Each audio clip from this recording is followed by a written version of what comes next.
এই যে বন্ধুরা চলে এলাম খাবার নিয়ে। দেখো বন্ধুরা কি খাচ্ছি গরমের দিন। এই দেখো বন্ধুরা জল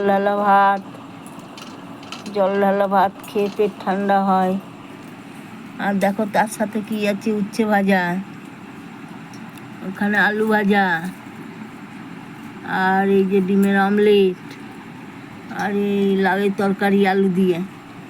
এই হলো রান্না বন্ধুরা। আর এই জল ঢালা ভাতটা খেয়েই বেঁচে আছি।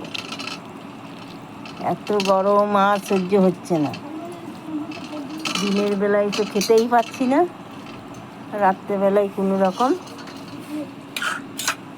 খাচ্ছি। তো কেমন হয়েছে জল ঢালা ভাতটা বন্ধুরা কমেন্টে জানাবে। আমার তো এই গরমের দিনে জল ঢালা ভাত খেতে খুবই ভালো লাগে।